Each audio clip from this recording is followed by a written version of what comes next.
Bonjour à tous et bienvenue sur ma chaîne Ouvrir son cœur. Aujourd'hui, j'ai la joie d'interviewer Ilona. Bienvenue. Bienvenue, merci. Est-ce que tu peux te présenter à nous?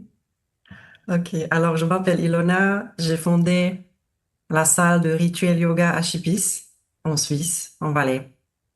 Mais depuis que j'ai fondé en fait cet espace, il y a eu beaucoup de changements, beaucoup d'évolutions, beaucoup de ruptures, beaucoup de morts symboliques et des renaissances.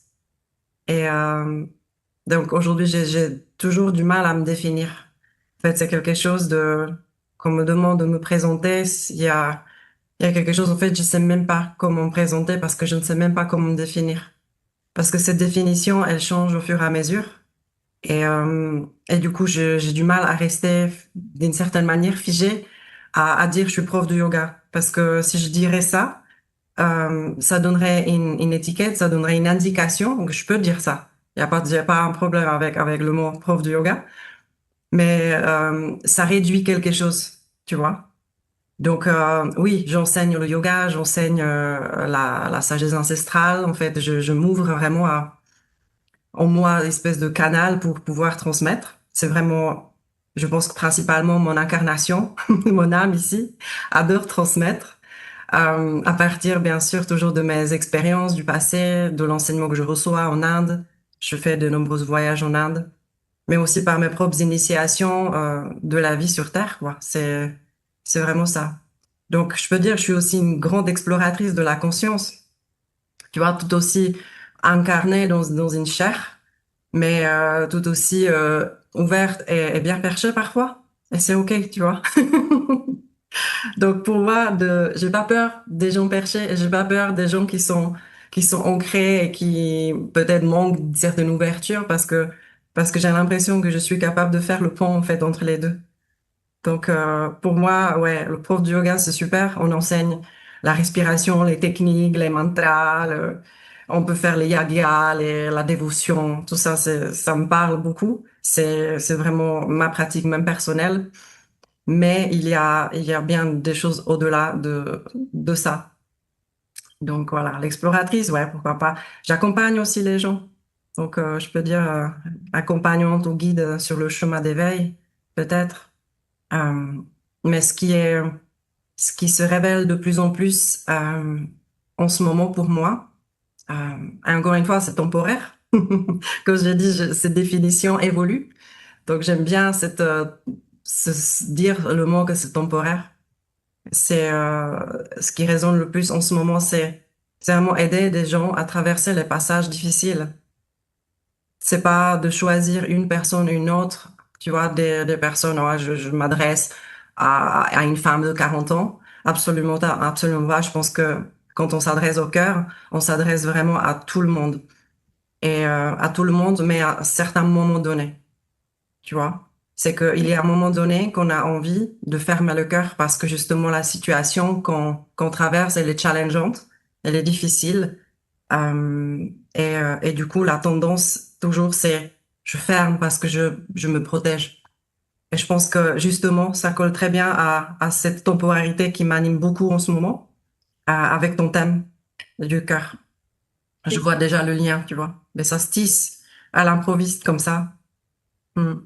Oui. Du coup, je vais enchaîner avec la première question. Qu'est-ce que c'est pour toi la connexion au cœur et le fait d'être connecté? Qu'est-ce que c'est d'être connecté au cœur pour moi? Alors c'est ça, c'est justement ne pas fermer quand ça fait mal. Et c'est la chose la plus difficile à faire, justement de pas fermer. Parce que il faut comprendre que nous avons une partie de notre cerveau qui est très connectée au cerveau animalier. Et ce qui nous a permis d'en arriver là où on en est aujourd'hui, hein, donc survivre simplement. Et donc, dès qu'il y a quelque chose qui fait mal, dès qu'il y a quelque chose de potentiellement dangereux, on a toujours cette tendance à mettre plein de barrières pour permettre et continuer la survie. Et donc, pour moi, le cœur, c'est d'aller au-delà du cerveau animalier, parce que nous ne sommes pas que des animaux. Tu vois, nous avons un autre potentiel en nous que des animaux n'ont pas. Même si on peut dire les animaux sont purs, ils n'ont pas l'ego et toutes ces choses, évidemment, mais ils n'ont pas ce potentiel justement d'atteindre comme veut dire peut-être dans un langage yogique, l'illumination ou ces choses-là. Donc ouais, ne pas fermer le cœur quand ça fait mal. Qu'est-ce qu'on en Mhm. fait? Qu'est-ce qu'on fait Oui. quand ça fait mal? Comment on agit à partir de cet espace? Ok, je suis blessée, je sens une blessure. Et du coup, comment faire pour pas fermer? Et ça, c'est tout un chemin en fait. Qu'est-ce que tu conseillerais aux gens qui l'ont fermé sans s'en rendre compte, par protection, comme tu disais tout à l'heure, par rapport à un événement, quelque chose qui est arrivé, Mhm. qui disent, OK, là, j'ai envie, ça me parle ce qu'elle dit, mais je fais comment? Euh, Comment est-ce que je peux y arriver? Et aussi, comment percevoir quand il est en train de se refermer, sans se juger, mais pouvoir déjà le voir, parce que des fois, c'est trop tard, on le voit après, ce qui n'est pas grave, on peut toujours le rouvrir, mais qu'est-ce que tu pourrais conseiller? Alors, il y a deux possibilités pour moi. C'est la première, c'est cultiver toujours la conscience, donc la prise de conscience. Donc, pour moi, une pratique méditative quotidienne, c'est un outil. C'est par lequel j'ai passé, ça fait maintenant 4 ans, en tout cas, que je médite vraiment au quotidien. Et ça stabilise, en fait. Ça stabilise l'espace, dans lequel on investit quotidiennement. Tu vois, cette énergie qu'on donne à chaque moment que je prends le temps. Je vais vraiment m'asseoir avec moi-même. Je vais m'asseoir avec ce qui est. Pas forcément de faire peut-être des techniques. Il y a même pas besoin, en fait. Même si j'aime bien aussi. Mais il y a deux types de méditation. Soit j'utilise des techniques qu'on m'a appris, je focus, je ramène la conscience, je ramène l'esprit. Toujours, je ramène, tu vois, un peu comme la musculation à la salle de gym. Et il y a aussi des méditations qui sont plutôt contemplatives. Genre, OK, je sens que ce sujet-là, cette thématique-là, toujours en relation, hein, c'est toujours en relation avec quelque chose qu'on se ferme. Et en fait, je m'assieds avec ça. Qu'est-ce que c'est? Donc, c'est vraiment plonger en soi-même. Mais comment plonger en soi-même si on a peur de toucher à ce qui nous fait mal, tu vois? Donc, c'est développer l'intensité. Pour moi, les pratiques qui nous frottent, qui nous titillent et qui nous rend inconfortables, pour moi, c'est vraiment important, en fait. Parce que quand la vie te prépare un sujet, une thématique douloureuse ou difficile, mais en fait, c'est intense pour le système nerveux. Ok, c'est intense parce on a tout le système émotionnel, tout le bagage qu'on porte aussi, tous nos traumas, toutes les blessures de l'enfance, et ça vient activer ça.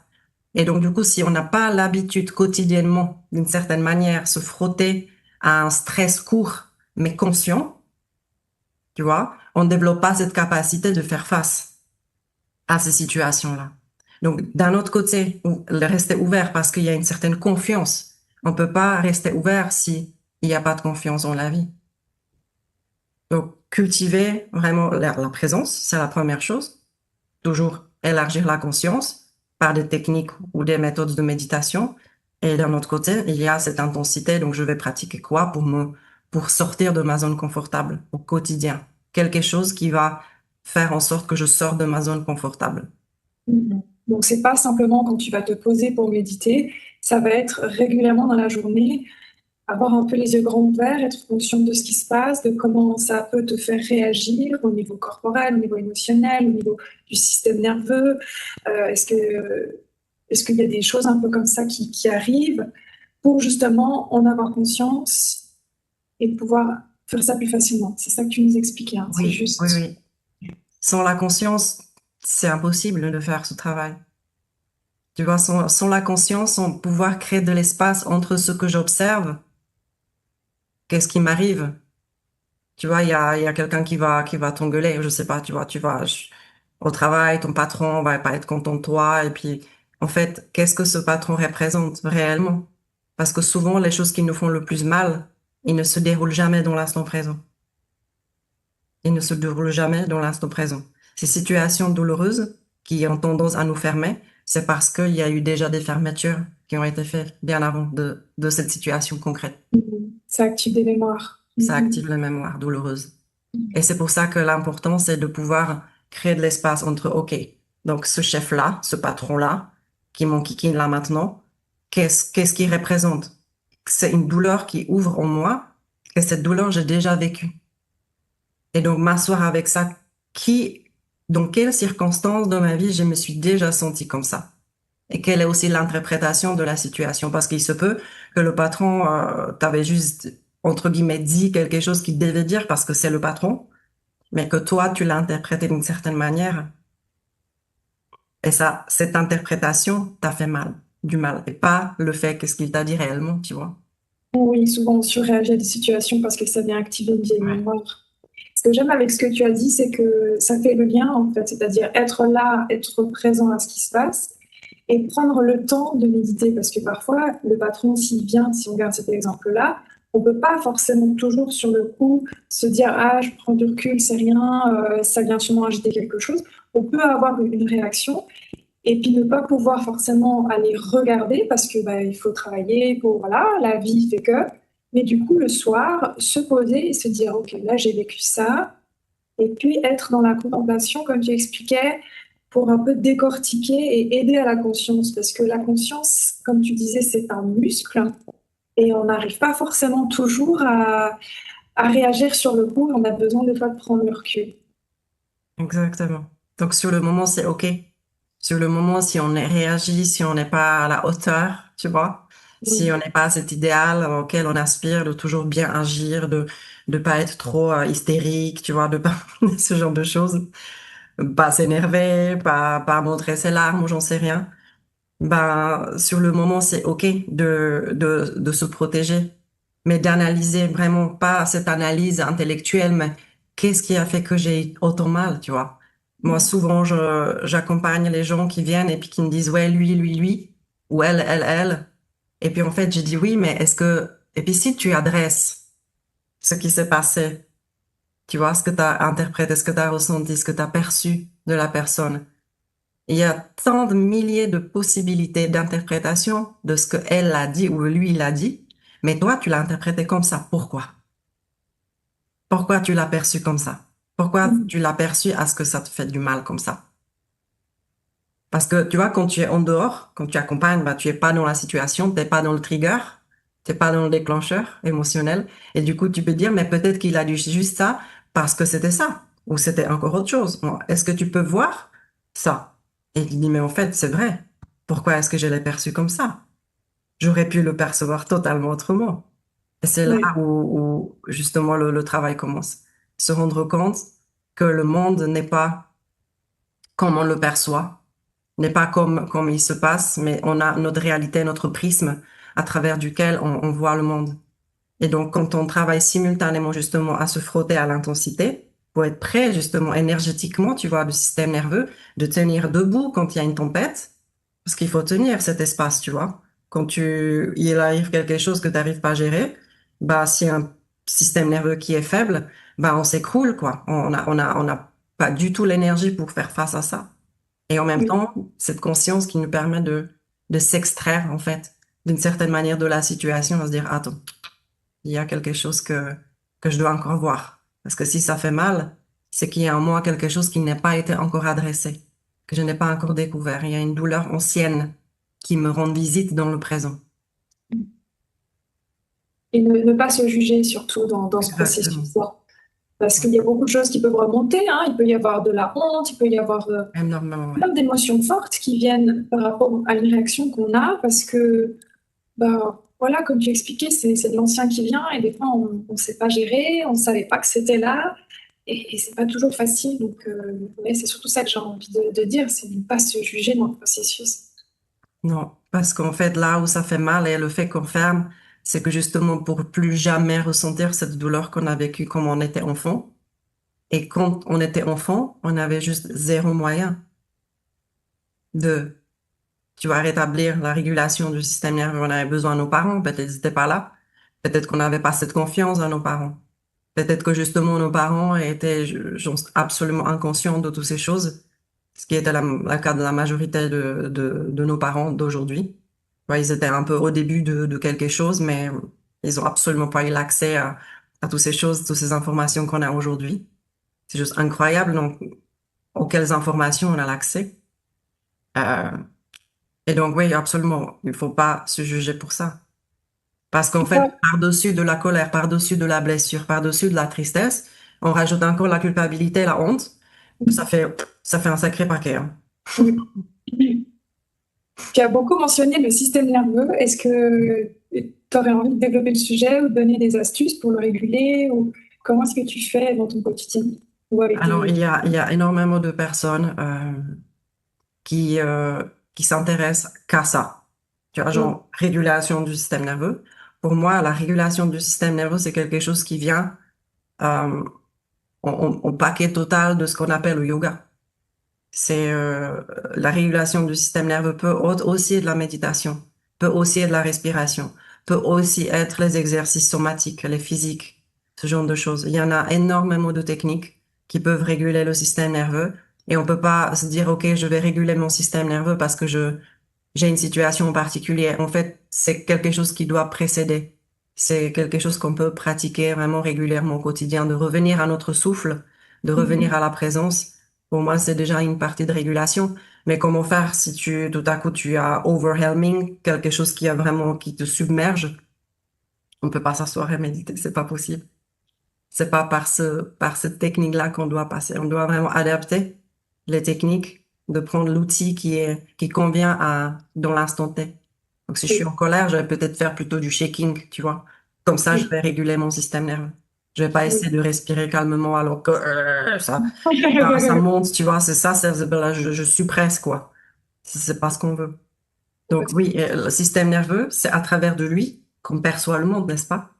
Oui. Donc, le seul travail à faire, c'est avant tout de vouloir être spirituel ou j'en sais rien quoi, et d'ouvrir le cœur. C'est vraiment, OK, je prends en charge, je me prends en charge, je prends la responsabilité de comment je perçois le monde. C'est vraiment comme une hygiène de vie. Donc, ouais, c'est peut-être, ça paraît des fois un peu, cette discipline, tu vois, que les gens n'aiment pas dire le mot discipline. Moi, j'ai pas peur de ce mot parce que pour moi, le mot derrière discipline, il y a autre chose. Ce n'est pas quelque chose d'autoritaire. Ouais, je dois faire, ouais, tu vois. Au début, ça peut être genre, OK, je me discipline parce que je sais que par ça, je vais arriver à un mieux-être. Donc, c'est pas une discipline, je me fais du cadeau. La discipline, ce serait quoi? Ce serait de faire tous les jours des pratiques ou bien ce serait deux, trois fois par semaine, se dire, OK, je fais ma séance de yoga, de respiration, je vais regarder mon système nerveux. Qu'est-ce que c'est pour toi la discipline? Pour moi, la discipline, c'est de revenir à la qualité de présence quotidiennement, d'avoir cette qualité de présence, d'habiter ta vie. Et ça peut se passer seulement par une pratique consciente, peu importe ce que tu choisis. Peu importe, ça doit fonctionner pour toi. Donc, c'est pas quelque chose qu'on t'a dit, il faut faire ça. C'est est-ce que ça fonctionne pour moi? Et puis, ça va fonctionner. Et aussi, ça peut changer. Tout à coup, ça va plus fonctionner. Donc, ce qui a fonctionné avant ne fonctionne plus aujourd'hui. Donc, c'est le moment de changer la technique ou c'est le moment de changer la routine. Je dis technique, routine et rituel. En fait, on est bourré d'habitudes, mais ces habitudes sont inconscientes. Ils ne servent pas dans notre évolution. Ils ne servent pas à ouvrir, tu vois, le cœur. Au contraire, ces habitudes, c'est des fuites, c'est des choses, comment je peux changer d'état intérieur par des substances, par des comportements compulsifs, des choses comme ça, qu'on ne maîtrise pas. Et par cette non-maîtrise, on essaie de contrôler la vie. Et ça, c'est très contradictoire. Tandis que c'est un mini rituel quotidien, c'est ton cadeau, c'est ton investissement. Tu dis, alors, après ça, au lieu d'aller scroller 10 minutes, mais on sait que ça sera jamais 10 minutes, ça sera toujours plus long. N'est-ce pas? Et juste la même, hein.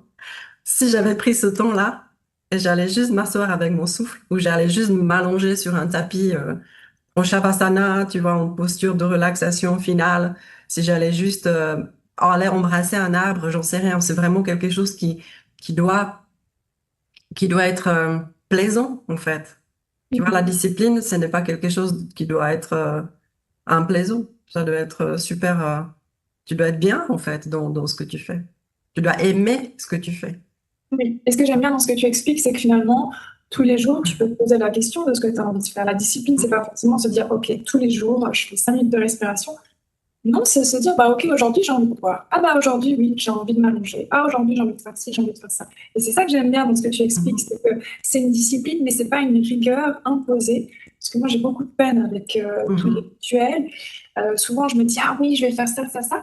Et j'arrive peut-être deux, trois jours, mais après, j'arrive pas. Et en fait, j'ai vraiment, moi, ce besoin de me poser, de me dire, qu'est-ce que mon corps a envie, euh, qu'est-ce que ma tête a envie. Souvent, c'est de, OK, je lâche le mental, je vais faire ci, je vais faire ça. Mais c'est intégrer son corps et son besoin, en fait, plutôt que de toujours se dire, OK, faut absolument que je fasse ça pour avoir tel résultat, parce que du coup, on est dans le contrôle. Et c'est justement ce que tu expliquais avant. Mm. Quand tu contrôles d'une manière qui n'est pas saine, ça va pas aider à justement être plus ancré et à réguler son système nerveux et à ouvrir son cœur. Mhm. Yes. Et ça englobe aussi l'inconfort parfois quand je dis il faut aller au-delà du confort, aussi de la même manière, quoi. Cet inconfort, par exemple, moi, ce qui est hyper inconfortable, c'est les bains froids. Je les déteste et je les adore en même temps. Parce que je sais quel, à quel point elles me font du bien. Mm. Tu vois, donc pour moi, d'aller l'hiver me baigner dans un lac, c'est extrêmement inconfortable. À chaque fois, je me demande qu'est-ce que je fous là, pourquoi je fais ça. Et puis à chaque fois, je me remercie d'avoir fait. Donc en fait, des fois, simplement de pas négocier aussi avec notre mental. Quand on a pris le choix de dire, on a dit quelque chose on allait faire et de tenir. C'est un peu comme les enfants, tu vois, tu leur dis non et après, une demi-heure après, finalement, tu dis oui. Les enfants n'auront pas de cadre, n'auront pas la sécurité. Et donc, dans ton corps, tu dois construire cette sécurité intérieure. Ton système nerveux doit comprendre, quand on a parlé justement de ça, que ce que tu dis, tu vas le faire. Et du coup, il peut te faire confiance. En fait, tu auto-valides tes actions. Oui, parce que si Le ton nerveux langage de se l'univers, c'est l'action, c'est quoi. une catastrophe. Mhm. Donc, c'est pas non plus, tu vois, de piocher chaque fois un truc, mais de revenir consciemment, OK, demain, je vais faire ça. Tu vois, je vais pas faire les bains froids si j'ai mes règles, par exemple. Je sais que c'est pas optimal pour moi. Mais ça veut pas dire que quand c'est fini, je vais me dire, bon, finalement, tu vois. Et du coup, il y a cette complaisance un peu. Et ça, c'est niet. C'est pas des négociations. On négocie pas parce que dès qu'on rentre en négociation, on est foutu. C'est vrai, complètement. Ouais. Et quand tu te sens submergé par le quotidien, parce que bah, voilà, on a tous des moments dans la vie où on est rattrapé par un coup de stress, par des émotions très fortes, le stress du quotidien. Qu'est-ce que tu fais pour vraiment revenir au cœur que tu n'as peut-être pas encore exprimé tout à l'heure? Comment je fais pour revenir au cœur? Pour moi, c'est vraiment la méditation quotidienne qui m'aide beaucoup à ça. C'est parce que quand tu t'assieds avec toi-même, en fait, tu entres d'une certaine manière dans ton temple, dans ton espace intime. Et puis oui, j'ai la technique, je médite, c'est vraiment une méditation de l'Himalaya qui a été transmise par mon maître. Donc, moi, ces rigueurs-là ne me dérangent pas, mais c'est moi, tu vois, c'est vraiment pour moi je sais que d'avoir cette rigueur-là, même si j'ai pas envie, malgré toutes circonstances, je vais revenir à mon coussin. C'est ça qui m'a donné énormément de force de vie. Et malgré que le fait des fois que tu dis, mais en fait, j'ai l'impression que je médite pas, quoi, les pensées viennent et partent. Le fait que tu es venu t'asseoir, ça compte énormément. Et donc, ouvrir son cœur, c'est déjà de s'ouvrir à soi, tu vois. Parce qu'il est très compliqué de rester avec un cœur ouvert aux autres si tu es fermé pour toi-même. C'est toujours en relation avec toi-même. Mm. Ça, tout commence par toi, en fait. Donc, adoucir le cœur, il y a ce retour constamment à ça. Je retourne à ça, je reviens et je reviens. Et c'est une priorité absolue avant toute autre chose. Ça doit être ta priorité absolue, en fait. Tu vois, mais ça vient vraiment d'un désir profond que j'ai depuis gamine, en fait, d'une certaine manière. Mm. Parce que je sais que il peut y avoir des jours où tout à coup, je ne peux pas méditer. Donc, c'est OK. C'est OK, je médite pas aujourd'hui. Ah, il peut y avoir même 4, 5 jours d'affilée que je traverse quelque chose de compliqué émotionnellement. Peut-être que je vais lâcher ma méditation en ce moment-là. Et peut-être il y a des jours où je peux aussi être submergée émotionnellement, mais je vais arriver à méditer. Ça dépend de tellement de facteurs. Mais dans la majorité du temps, peu importe les circonstances, c'est un peu comme les gens qui ont des chiens, tu vois. Il grêle, il pleut, il neige, il fait mauvais, il fait beau, ils vont avec leur chien. Ils peuvent pas ne pas aller avec leur chien. Ils doivent y aller parce que c'est la routine. Leur chien a besoin d'aller faire ses besoins. Et pour moi, c'est ça. C'est un besoin vital de revenir à ce cœur, à soi, et stabiliser ton énergie vitale, en fait. Et qu'est-ce que tu pourrais dire aux personnes qui pensent que ouvrir son cœur amène une vulnérabilité et que donc c'est dangereux face aux autres, face aux événements de la vie? Qu'est-ce que tu pourrais leur dire? Merci pour la question. Elle est hyper belle. Moi, ça me touche. Cette question me touche énormément parce que je, j'accueille énormément de personnes qui viennent et qui confondent la vulnérabilité et la fragilité. C'est pas la même chose. Ou une faiblesse, encore, je dirais. Tu vois, d'être vulnérable signifie d'être faible. Et quand j'entends ça, moi, ça me brise le cœur en mille morceaux, quoi. C'est un sujet qui me touche énormément parce que moi-même, j'étais quelqu'un qui tenait beaucoup par le contrôle. Et moi-même, j'ai, euh, j'ai rencontré ma vulnérabilité il y a peut-être 5 ans en arrière. Et j'ai vraiment fait face à ça et ça transformait la vie. Et donc, non, la vulnérabilité, ça n'a rien à voir avec le fait d'être faible, mais c'est de se permettre justement, de s'ouvrir malgré que c'est douloureux. Parce que cette douleur que tu ressens au fond de toi est là pour t'en libérer. C'est comme de l'homéopathie, tu vois. En fait, cette même douleur que tu ressens, que tu veux éviter, c'est par elle que tu dois passer pour ouvrir et pour t'en libérer, en fait.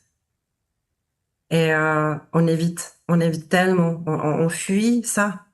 Il y a même des personnes qui me disent, ouais, mais comme je vais m'asseoir pour la méditation, la seule chose que je sens que c'est un mal-être, en fait. Je suis même pas bien. Eh ben, justement, c'est déjà une indication qu'il y a vraiment quelque chose à faire là. Parce que on a tellement habitué à fuir, à se distraire, à donner notre pouvoir à des personnes, voilà, on va toujours aller, voilà, prends-moi en charge, j'ai besoin que tu m'aides. Ça va pas aider durablement. Jamais. Ça ne peut pas. Donc, la vulnérabilité, c'est un chemin vers le cœur, évidemment. Et c'est la seule, c'est le seul chemin, en fait. Il n'y a pas d'autre. Il n'y a pas d'autre. Donc, oui, c'est intime. C'est extrêmement intime. C'est une relation que que tu n'as envers personne d'autre. C'est toi et toi. Et à partir de cette toi, le degré d'ouverture que tu as pour toi, ça va correspondre au degré d'ouverture que tu auras envers les autres. Donc, comment mesurer, justement, est-ce que je suis ouverte ou pas? C'est combien je suis capable de faire confiance malgré que j'ai peur. Parce que la peur sera toujours là. Toujours. Elle va pas disparaître. Elle fait partie de notre système émotionnel. Donc, ouais, vulnérabilité, et quand on est entre nous et les femmes, même si les hommes peut-être écoutent, c'est ok, c'est super. Le cœur et le vagin se ressemblent énormément.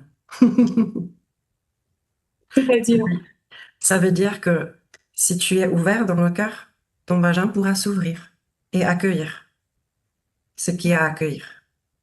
Mais si le cœur est fermé, de la même manière, tu vas pas être ouvert à aucune relation sexuelle non plus.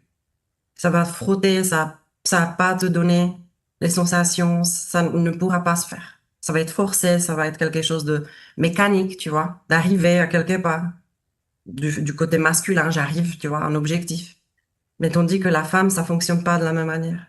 On a besoin vraiment s'ouvrir comme des fleurs. On est comme des fleurs. Quand les conditions sont optimales, quand la pluie, le soleil, le humus étaient là, ben la fleur, elle fait que s'ouvrir. On ne la force pas, on va pas arracher les pétales, tu vois, pour qu'elle le fasse. Donc c'est de la même manière. Et elle est extrêmement vulnérable, la fleur, parce qu'il peut avoir la tempête le lendemain, mais elle craint pas la tempête. Elle s'ouvre. Elle n'anticipe pas. Ah, et si jamais, tu vois, elle s'offre. Mais elle s'offre parce qu'il y a cette confiance.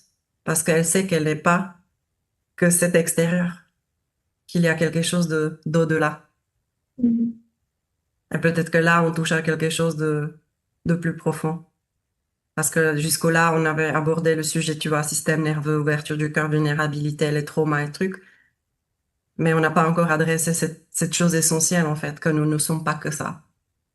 Oui. Et que ce Muladhara, ce chakra racine, oui, ça nous relie aux ancêtres. Oui, ça nous relie à tout ce qui est transgénérationnel. Oui, ça nous relie à tous les bagages karmiques.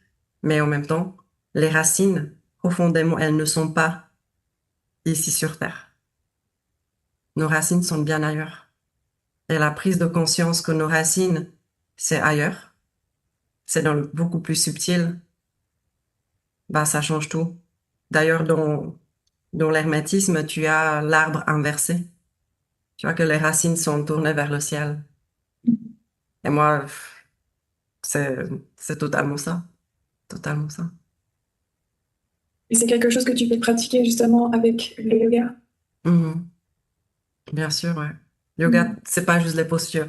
Il y a énormément de clichés. J'ai encore beaucoup de monde qui viennent et puis qui disent, ouais, mais je suis pas trop souple. Est-ce que je peux faire? Et ça me fait sourire parce que, pas rire, je me moque pas, hein. Ça me fait sourire parce que je me dis, waouh, encore aujourd'hui, il y a ce cliché de dire, soit le yoga, c'est je dois mettre la jambe derrière la tête, soit on fout rien et on médite et il y a rien qui se passe, tu vois. Donc, soit c'est chiant, soit c'est trop dur. Et il n'y a pas entre deux. En fait, yoga, c'est ni l'un ni l'autre, c'est juste pas du tout ça. Pour moi, l'outil d'aujourd'hui, de ce que je transmets, comment j'enseigne, comment je guide. Les outils se puisent dans le yoga. Et c'est pour ça que je t'ai dit, initialement, si je te dis je suis prof de yoga, ça va totalement réduire peut-être aux postures. Ça, le problème aujourd'hui du yoga, c'est que tu prends l'infime partie du yoga et tu le prends pour le tout. Mhm. Beaucoup de gens les considèrent comme étant un sport, il faut performer, il Mm. faut être plus souple, être plus fort. Il y a en fait un côté très masculin qui est la performance. Mhm. Ouais, je sais. Mais yoga, c'est vraiment l'état. Avant de faire, c'est un état dans lequel, et cet état s'appelle l'état d'union, l'état d'unité. Et c'est parfait parce que le premier glimpse, comme on dit, de ça, on le ressent dans le cœur. Mais on peut pas le ressentir dans un cœur fermé, dans un cœur plein de protection. Donc le but de yoga, c'est pour ça qu'on fait tout ça, pour justement éplucher, enlever ces couches de protection pour avoir accès à cet être qu'on est initialement à l'origine. L'ouverture du cœur, ça, c'est ça. C'est rien d'autre. Et après, et en plus de ça, ce qui est magnifique dans le cœur, c'est que dans le système des chakras, par exemple, c'est vraiment le pont entre la terre et le ciel. Parce que tu as les trois chakras en bas et les trois chakras en haut, et entre deux, tu as le cœur. Et c'est comme si ça tient les deux ensemble. Ça n'a jamais été conçu pour qu'on soit que dans la spiritualité. Mais on n'a jamais été conçu non plus pour être que dans la matière, tu vois. Et en fait, il n'y a pas de matière en réalité. Il y a juste l'énergie qui s'expérimente au travers des densités différentes. Donc, tout est énergie, tout est spirituel, si tu veux. Même la matière. Et c'est pour ça que j'aime beaucoup le tantra ou le Tao, parce que justement, c'est pas cette rigueur discipline yogique, tu vois, de hatha yoga, où on doit tenir des choses incroyables. C'est justement pouvoir danser avec ces deux polarités. J'adore la polarité. J'adore les contrastes, parce que c'est dans les contrastes qu'on peut se connaître aussi. Donc, ouais, je sais pas si ta réponse a répondu à ta question. Oui, encore plus, merci. Et j'aimerais aussi encore savoir qu'est-ce qui t'a amené sur ce chemin-là, le chemin de l'ouverture du cœur. Euh, alors ça, c'est quelque chose, je pense, qu'on vient au monde avec. Et maintenant, il y a des opportunités qu'on saisit ou qu'on saisit pas. Et ça dépend vraiment je pense, de l'intensité d'appel de l'âme. Parce que cet appel de l'âme, on l'entend tous. On a tous soif. Tu vois? Moi, bien sûr, c'était une rupture, hein, ma première mort symbolique. Donc j'avais 8 ans et je suis tombée malade dans une famille athée, euh, alors que j'adressais justement tout qu'est-ce qui est Dieu, qu'est-ce que l'énergie. J'ai cette curiosité depuis enfant. Et mes parents m'ont toujours dit, mais tu sais, Dieu n'existe pas, tout ça n'existe rien parce que sinon, il n'y aura pas eu la misère sur la terre, il n'y a pas eu la maladie, il n'y aurait pas eu tout ça. Et une année après tout ce questionnement, je me torturais, je me souviens, c'était la torture avec la question, pourquoi moi je suis moi? C'était mon mantra. Pendant une année, pourquoi moi je suis moi? Pourquoi moi je suis, moi j'avais besoin de savoir. Je comprenais pas pourquoi moi je suis dans ce corps alors que je me voyais même ailleurs. C'était très, très space, très bizarre comme sensation. Mais souvent je me dis, mais pourquoi la conscience ici est ici dans ce corps? Alors que je pouvais être autre chose. Je pouvais être cette personne-là, je pouvais être cet arbre, je pouvais m'identifier en fait à tout ça. Mais pourtant, je suis là, tu vois, et je ressens par ce corps. Et moi, je me torturais, je te promets, c'était horrible. Jusqu'à ce que je tombe malade. Et je pense que c'était vraiment la maladie qui a donné beaucoup de réponses, mais ça devait passer par cette initiation de maladie. Moi, je vois les passages, les difficultés, comme je viens de l'expliquer au début, comme des initiations, justement, de la vie. Cette initiation qui veut t'ouvrir à ce que tu es vraiment. Et, euh, et donc voilà, cette maladie était auto-immune, personne ne savait comment me guérir. Les médecins à l'époque, je viens de la République tchèque, donc c'était très compliqué. C'était juste le temps après communisme. Personne n'avait les outils. Moi, j'étais alitée pendant 3 mois à l'hôpital. Je pouvais pas marcher, chaise roulante. Et puis un jour, à l'hôpital, la nuit, j'entends 2 infirmières qui parlaient de moi. Je dormais pas. Et carrément, ils ont dit, la pauvre gamine, on sait plus quoi faire avec elle. Et puis, m'ont fait de moi mon interprétation.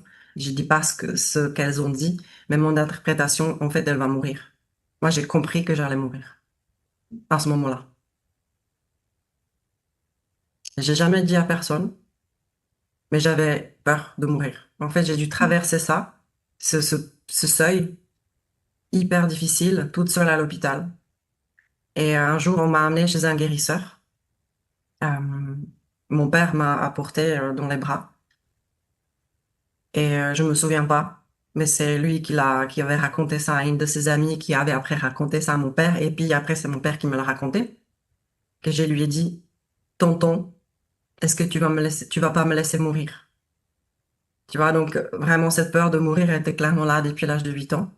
Et je dois avoir quelque chose avec les morts, certainement, parce que je suis extrêmement à l'aise avec ça aujourd'hui. Tout ce qui est mort symbolique, mort identitaire, même mort physique. Pour moi, c'est que des passages, les transitions métamorphiques. Alors, je suis hyper à l'aise, j'ai absolument pas peur du tout de tout cela, mais j'ai dû traverser, évidemment. Et j'ai dû guérir cette blessure aussi, plus tard. C'est parce que tu l'as guéri que c'est facile aujourd'hui, probablement. Oui, oui. Mm. Et puis voilà, il m'a dit, si tu crois qu'à travers de mes mains, l'énergie christique va t'aider. Il m'a jamais dit je vais t'aider, il m'a dit que Jésus va t'aider à travers de mes mains, si tu autorises. Et je n'oublierai jamais cette phrase. Si toi tu crois, si tu as la foi et si tu t'autorises. Et ben moi, à ce moment-là, j'étais vulnérable, mais j'étais pas faible. J'étais vulnérable. Je me suis ouverte. Et des fois, cette vulnérabilité touche à quelque chose quand tu es le plus désespéré. Tu es vulnérable. Et c'est là où on touche à l'humilité totale, parce qu'on se rend compte à quel point il y a la fragilité et la puissance qui cohabitent cet être. C'est fascinant. Mm. Mon mari m'a souvent dit, tu es faite pour les cas les plus désespérés, parce que je pense que j'étais vraiment très désespérée dans des moments de ma vie. Parce que les initiations ont continué, on s'était pas là. C'était vraiment la première, à partir de laquelle tout s'est construit par la suite. Parce que du coup, mes parents ont pris le chemin de la spiritualité, un peu par la New Age, par l'énergétique, par tout ce qui est, tout ce qui était disponible un peu sur le marché de cette époque. Et je me suis découvert les dons parce que mes parents ont suivi des cours. Moi, j'ai pris leurs cours et j'ai fait, et puis ça s'est fait, quoi. J'ai pas suivi rien. Juste juste les couleurs, ok. Donc, du coup, j'ai fait le dessin automatique, canalisé. Je peux évaluer les chakras 100%. C'est un truc de fou. Et je pense que justement, donc, quand j'étais touchée par l'énergie du Christ, je suis très proche du Christ aussi, malgré le yoga. Et je comprenais pas. Je dis, ouais, mais je comprends pas, tu vois, moi, je suis plutôt yoga, pas du tout Christ. Mais le jour où le Christ s'est vraiment révélé, dans une de mes initiations, méditation, breathwork, j'ai compris que j'étais initiée par lui en premier lieu. Hmm. Donc voilà, mon initiation. Et le Christ est dans le cœur, n'est-ce pas? Oui, Hmm. tout à fait. Je comprends encore plus la manière dont tu t'es présenté en disant que ben, voilà, tu avais plusieurs cordes à ton arc, et qu'il y a beaucoup de choses que tu fais et que tu te transformes et que tu te changes régulièrement.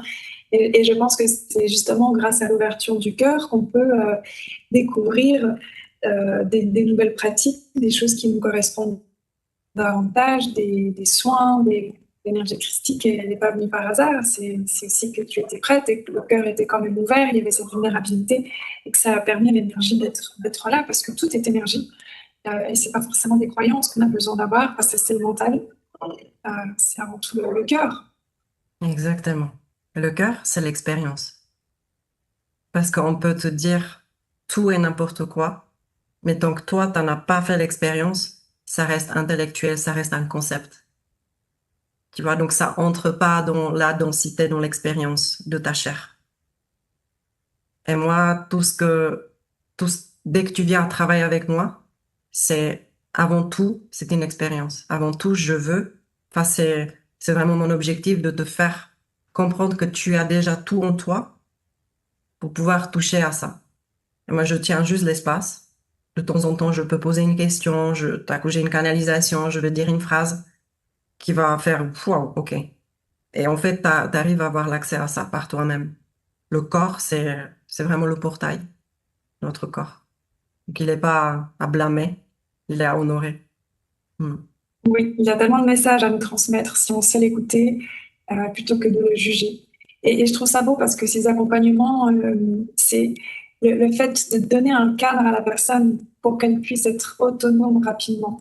C'est que Hmm. parfois, quand on est seul avec ses difficultés, ses souffrances, on ne sait pas forcément par où commencer. Donc, avoir quelqu'un qui va poser une question, qui va permettre d'analyser un peu, c'est magique parce que c'est la clé qui va permettre d'ouvrir une porte et après, bah, à chacun de pousser la porte de manière autonome et d'aller voir qu'est-ce qui se cache derrière. Mais on a souvent besoin d'avoir quelqu'un. Moi, je recommande vraiment les accompagnements euh, Hmm. parce que c'est la base quand on est bloqué pour avoir des compréhensions et puis aller pleinement avec confiance dans son cœur, dans son corps. Hmm. Absolument. On est interconnectés. On ne peut rien faire seul. Rien. Et puis, on trouvera toujours le bon accompagnant, la personne qui a vécu des choses assez similaires. Rien n'arrive par hasard. Je suis toujours tombée sur des thérapeutes, des accompagnants, des coachs, peu importe, qui, à ce moment-là, m'ont aidé à comprendre. Et parfois, c'est des gens que j'ai vus une ou deux fois seulement, ça a suffi à m'aider. Et parfois, c'est des gens que j'ai vus plus. Donc, c'est aussi se faire confiance lorsqu'on cherche un accompagnement. Le cœur, c'est la boussole. Parce que le cœur est magnétique, tu vois. Donc, en fait, t'attires à toi, en fait, ce que tu émanes déjà. En fait, les autres, ils vont te le révéler. C'est Mhm. ça la beauté de la vie. C'est fait, à chaque fois que tu vas quelque part, ils vont débloquer parce qu'ils vont te révéler, en fait, d'où tu es déjà. Mais tu n'étais pas encore en conscience. Donc, ça va faire la connexion, vraiment, l'esprit et le cœur. Effectivement. Et parfois, on va admirer des gens pour une qualité ou quelque chose. Ben, c'est qu'on l'a aussi, en fait, on admire Mhm. chez l'autre. Exactement. Mais on Mm. n'a pas encore exploité à son plein potentiel. On C'est peut ça. soit être jaloux, soit admiratif. On a le choix. En sachant qu'on l'a aussi, donc soyons plutôt admiratifs. C'est tellement mieux. Totalement, totalement. Yes. Eh bien, merci beaucoup pour ton partage. Il m'a beaucoup touchée. J'ai vraiment beaucoup aimé tous ces outils.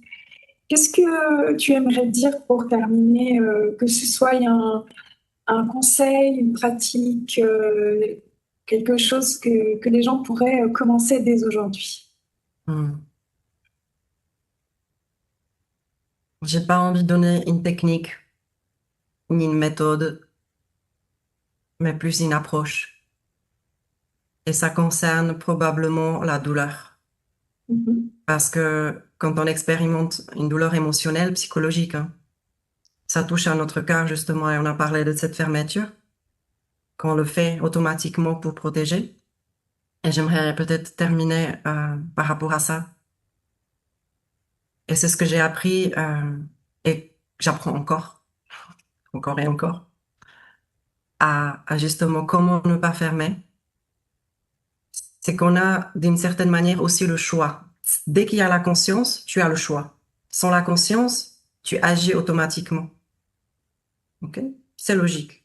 Mais dès qu'il y a la conscience, tout à coup, s'il y a discernement, tu as l'espace, tu as cultivé, tu peux choisir. Et ce choix te donne une liberté immense.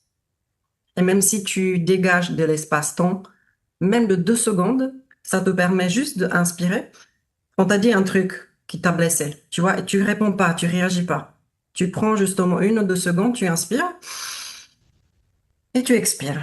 Et tu te dis, est-ce que vraiment, là, j'ai besoin de réagir et de donner mon énergie à ça? Tu vois, c'est possible si tu as la conscience. Sans la conscience, si tu n'as pas cultivé ça, tu vas être dans la réaction directement. Tu vas être au tac au tac. Soit tu vas réagir à dire quelque chose que tu vas regretter plus tard parce que c'est de toute façon trop fort. Soit tu vas rien dire, mais tu vas du coup te blâmer parce que tu aurais dû dire quelque chose pour te défendre et tu l'as pas fait. Donc, c'est dans un sens ou dans l'autre, ce n'est pas bon. De toute façon, ce n'est pas bon pour toi. Et moi, j'ai appris à quelque chose, c'est que la douleur, elle est toujours là. Elle n'est pas forcément à t'enseigner quelque chose, mais elle est là justement pour t'ouvrir davantage. Si tu vois la douleur uniquement comme un moyen de t'ouvrir à plus de douceur, à plus d'amour, à plus de vulnérabilité, donc à plus d'intimité. Tu vois, quand je parlais du cœur et du vagin, c'est ça, c'est intime. Et le cœur est encore plus intime que le vagin. On est capable d'ouvrir notre vagin beaucoup plus facilement que notre cœur. On est d'accord. Donc la douleur, on doit se rassurer de quelque chose de fondamental. Parce que ce qu'on voit dans le monde, c'est la dégénérescence de la douleur. On n'a pas géré la douleur et du coup le monde se trouve dans les guerres, dans des conflits incroyables, dans la prise du pouvoir, dans la manipulation. C'est issu de la douleur qui n'a pas été gérée comme il faut ou qui a été plutôt dégénérée.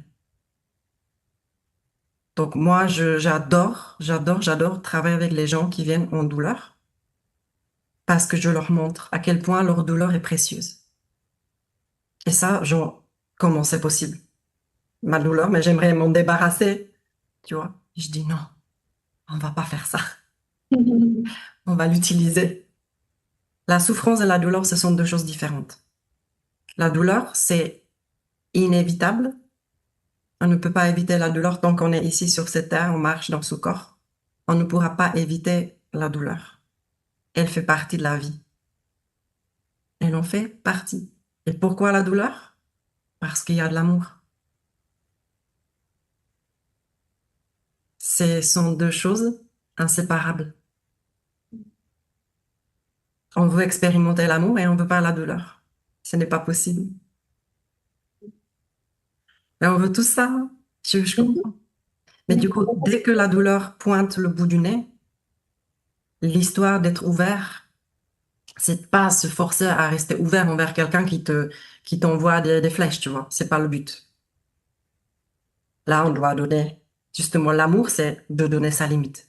Mhm. Ça Aux se, effets barrières, c'est très ah oui, oui, oui, oui, oui. important. C'est l'amour de soi. On va pas laisser écorcher comme ça. Vas-y, je peux accueillir cette douleur. Non, non, non, non. Là, on se protège, mais on se protège de nouveau de la conscience et pas genre renvoyer les flèches. Tu vois, c'est différent.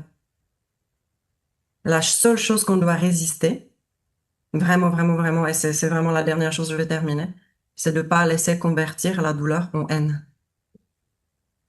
De ne pas laisser convertir la douleur en colère. De ne pas laisser convertir la douleur en autosabotage, en victimisation. Parce que c'est là où on perd le pouvoir du cœur.